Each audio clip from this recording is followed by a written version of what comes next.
Spomladi se na ceste v večjem številu vračajo motoristi. Preventivna akcija, ki je v soboto potekala na Krškem Rejslandu, je bila namenjena prav njim. Letos delamo 11. leto ta dogodek. SPV smo pobudniki tega dogodka in to SPV Krško, Sevnica, Brežice, Kostanjevice na Krki. Namen tega dogodka pa je, da se preprečijo prometne nesreče, da se voznikom motornih vozil, da se jih ozavesti, da se jih vsako leto spomni na nove težave na cesti, na nove možnosti izogiba nesreč in pa pravila vožnje v cestnem prometu. V takih razmerah, ki so spomladi, je na cestah največkrat pesek, ki vpliva na vožnjo.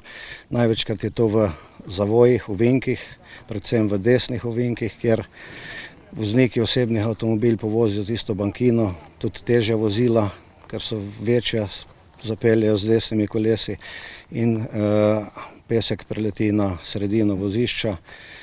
To je predvsem varna linija motoristov, na katero morajo paziti, tako da v tem primerih je treba pozornost posvetiti temu, da se pelje mimo ovire. Motoristi se morajo tudi zavedati, da nimajo enake motoristične kondicije kot na koncu prejšnje sezone, vožnja z motornim kolesom pa zahteva popolno psihofizično pozornost. Druga stvar, ki so vremenske razmere. Dež vpliva tudi na samo vožnjo, zaradi tega je tudi spolzek asfalt in je treba vsaj nekje 30% zmanjšati tisto hitrost, da smo varni. Predvsem poudarjamo na varno vožnjo. Za motorista je pomembno obvladovanje tako motorja kot samega sebe, poudarja Selko, saj so v primerjavi z vozniki večino ostalih vozil precej bolj ranljivi in izpostavljeni. Motoristi ponavadi so sami sebi problem in zaradi tega nekateri tudi svoje sposobnosti precenijo in zaradi teh precenjenih sposobnosti tudi vozijo prehitro in jih potem tudi ostali udeleženci težje opazijo. Zato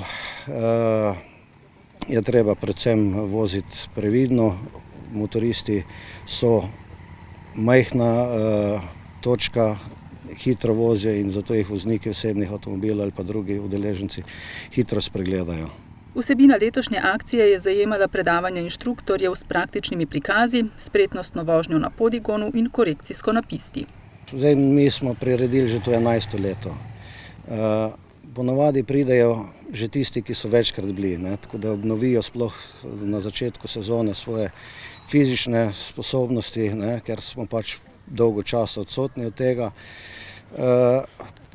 Pričakoval bi pa, da se bi tudi mlajši udeleževali. Tisti so zdaj predvsem na treningih vadbe varne vožnje, tako da počasi napredujemo in upamo, da bomo izboljšali to prometno varnost oziroma varnost samih motoristov. Zdaj rezultate mi kot taki ne moramo meriti, mislimo pa, da preprečimo sigurno vsaj kakšno prometno nesrečo ali pa kakšno žrtev manj imamo tudi zaradi te akcije. Akcije za motoriste in prikazi varne vožnje v pomladnih mesecih sicer potekajo po vsej državi, pripravljajo pa jih tako centri varne vožnje kot motoristični klubi, druga združenja in tudi policija.